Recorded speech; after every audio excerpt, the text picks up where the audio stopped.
Hello everyone, I'm again here with the new topic that is the Constitution of India. The basic introduction part. आज हम discuss करेंगे भारतीय संविधान के बारे में. The basic introduction about the भारतीय संविधान. So first of all, I would like to thank each and every person who liked my videos, subscribe my videos, and keep sharing. I will be grateful to you. Let's start. Hope you all are aware with the Constitution. So in this video we will discuss about what is the Constitution, what is the need for the Constitution in the democracy, what is the Constitution of India, and what are the organs of the Constitution. So सबको संविधान के बारे में थोड़ा बहुत पता ही होगा, but I want to let you know the basic detail about the भारतीय संविधान. So the first thing which I want to tell that the Constitution of India, which is known as the भारतीय संविधान, it is the supreme law of land. इसे supreme law of land कहा जाता है. The document lays down the framework. ये जो document है the supreme law of land, the constitution का, संविधान का, the document lays down the framework that the democrats fundamental political code, उसके structure, उसके procedure, उसके powers and the duties of the government institutions, जो सेट आउट करता है कुछ फंडामेंटल राइट्स को, डायरेक्टिव प्रिंसिपल्स को and the duties of the citizens को. As it is known as the longest written constitution of any country on the earth. क्योंकि भारतीय संविधान को लॉन्गेस्ट रिटन कॉन्स्टिट्यूशन या संविधान कहा जाता है पूरे ही as compare to other countries.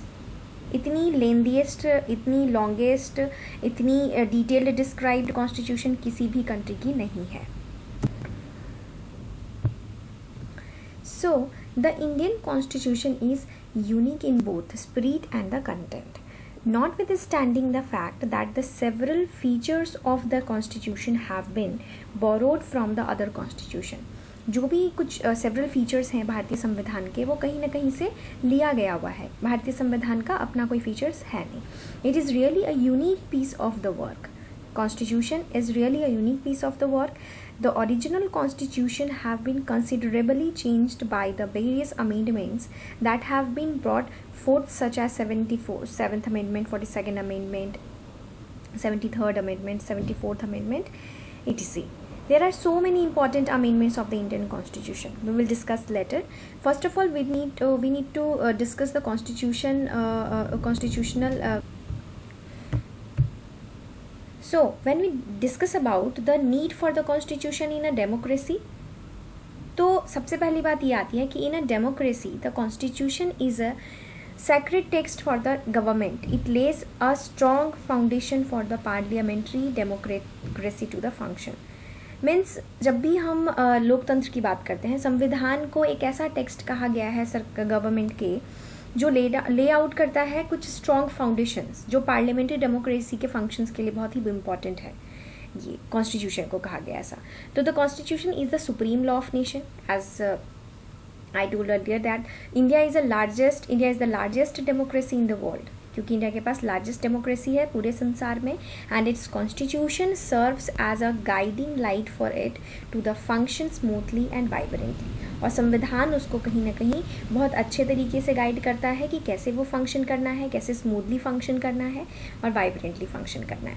Then we have ever evolving the constitution of India is dynamic and adapt itself to changing the times to address the changing needs and requirements of a developing nation.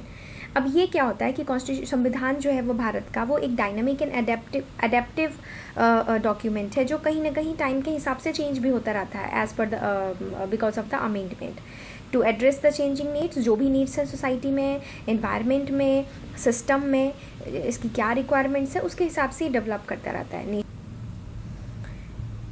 Some of the interesting fact I want to let you know that the interesting facts about the written constitutions of the Federal Republic. कुछ written interesting facts हैं भारतीय संविधान के बारे में जो मैं आपको बता देती हूँ कि आपको ये आइडिया नहीं होगा that the Indian Constitution's name is borrowed from the US. जो भारतीय संविधान का जो नाम है एक्चुअली वो लिया ही गया था US से, यूनाइटेड स्टेट्स से. And it's positions and the function is borrowed from the British constitution. और इसकी जो पोजिशन एंड फंक्शंस हैं वो ब्रिटिश कॉन्स्टिट्यूशन से लिया गया था. ओके, मतलब there are so many constitutions, सबके अब सारे कंट्रीज़ की अपनी अपनी कॉन्स्टिट्यूशन है, but Indian constitution is the lengthiest, the detailed discussed, and the last one is the American constitution is the known as the oldest.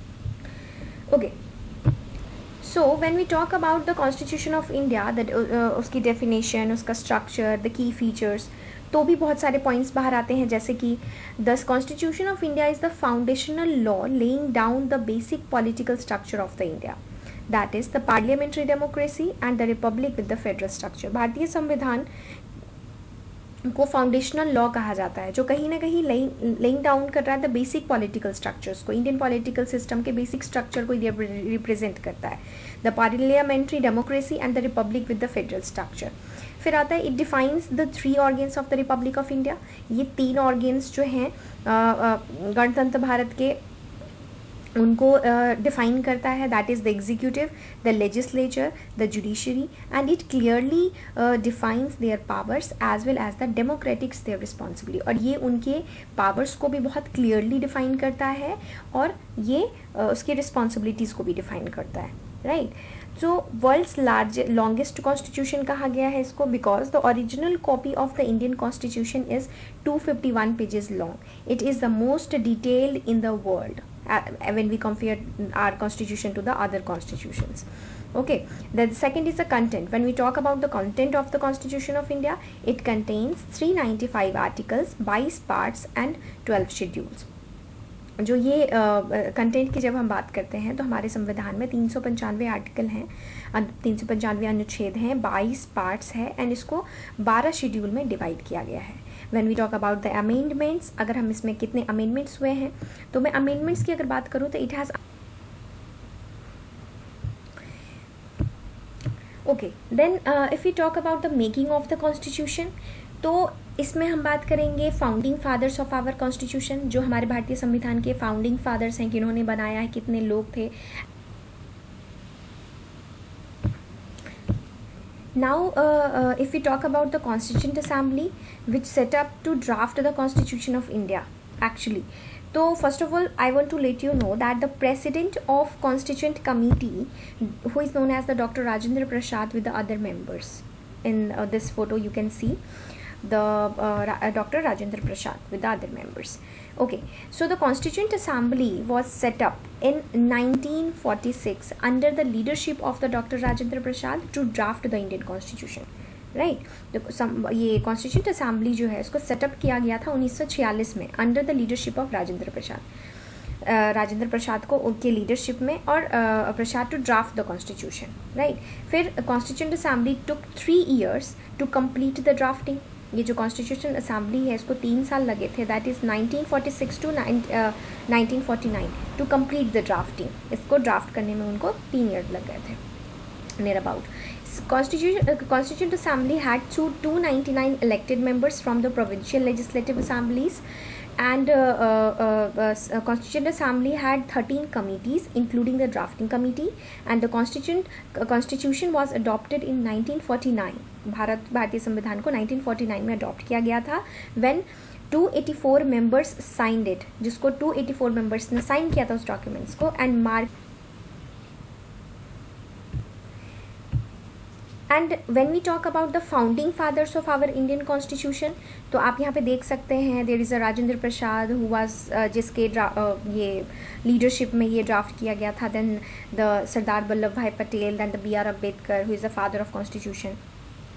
So first of all, I'm going to tell that the president of Constituent Assembly is known as the Dr. Rajendra Prasad. उनको president of constituent assembly जो थे वो doctor Rajendra Prasad थे, जो elected थे as the first president of independent India on 24 Jan 1950 को, जिनको जो वो फर्स्ट प्रेसिडेंट थे ये इंडिपेंडेंट इंडिया के, स्वतंत्र भारत के, on 24 January 1950 at the last session of the Constituent Assembly.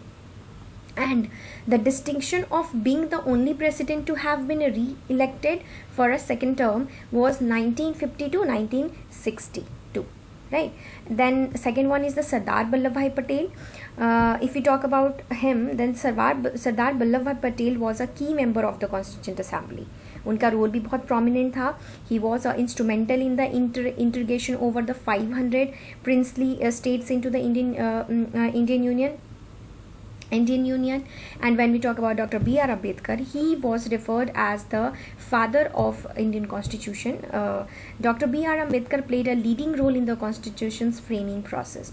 B.R. Ambedkar को leading role की तरह कहा माना जाता है भारतीय संविधान के प्रोसेस को फ्रेम करने में. He was a chairman of the assemblies. उनको वो चेयरमैन थे ये कॉन्स्टिट्यूशन के असेंबली के most crucial committee. He was the most crucial committee when the constitution was in drafting process, and the head of the drafting committee. He was directly responsible for preparing the drafting constitution for independent India, and he was appointed as the first law minister of independent India in 1947. और उनको पहला law minister भी appointed. Now we have the essential features of the constitution. When we talk about the essential features of the constitution, there are so many essential features nature of the Indian constitution जो कि हम एक एक करके coming videos में भी discuss करेंगे. I will let you know each and every detail about the भारतीय संविधान, the preamble, the fundamental duties, the directive principles, everything.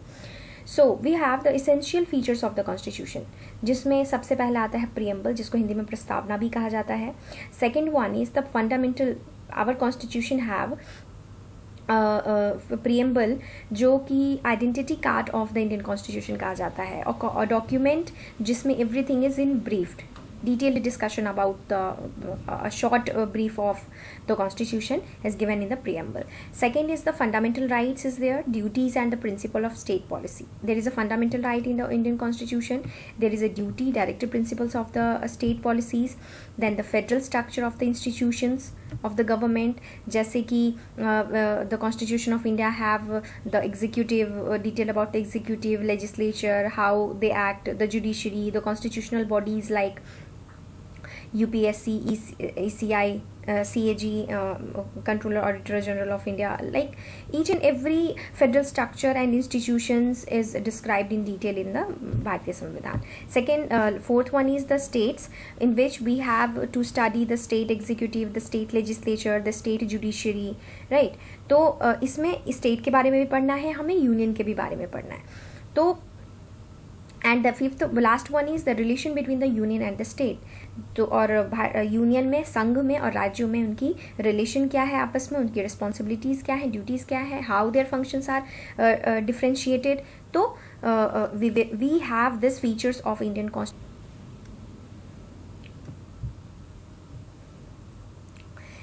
Now we have to discuss about the most important thing, and that is the preamble.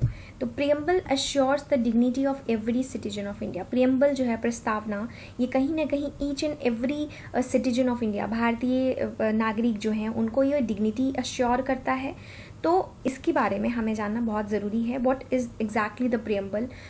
तो preamble is a brief introductory statement which setting out some guidelines for the people of the nation as well as presenting principles of the constitution. ये जो brief introductory statement है about the constitution, ये set out करता है कुछ guidelines, कुछ important guidelines, rules for the principle of the people of the nation.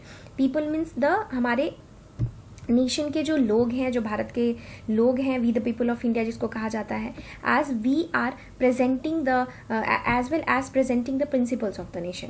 ये preamble जो कहीं ना कहीं प्रिंसिपल ऑफ द कॉन्स्टिट्यूशन को प्रेजेंट करता है. Second is preamble is the preface. Preamble को एक प्रीफेस की तरह कहा जाता है, which highlights the entire constitution and embodies the fundamental values, philosophy, ethos on which our constitution is based and built.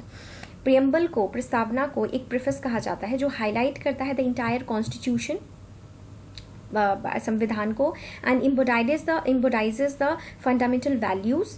ये फंडामेंटल वैल्यूज़ जो बेसिक वैल्यूज़ हैं भारतीय संविधान, लोगों के, उनके फिलोसफीज़, इथॉस और विच आवर, हमारे संविधान उन चीज़ों के बेसिक बिल्डअप को एक्सप्लेन करता है.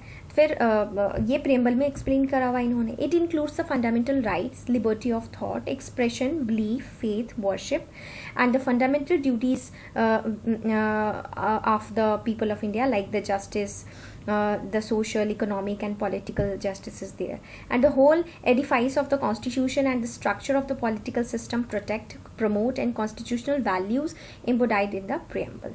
So as you can see here, the picture of preamble, that it states, we the people of India having solemnly resolved to constitute India into a sovereign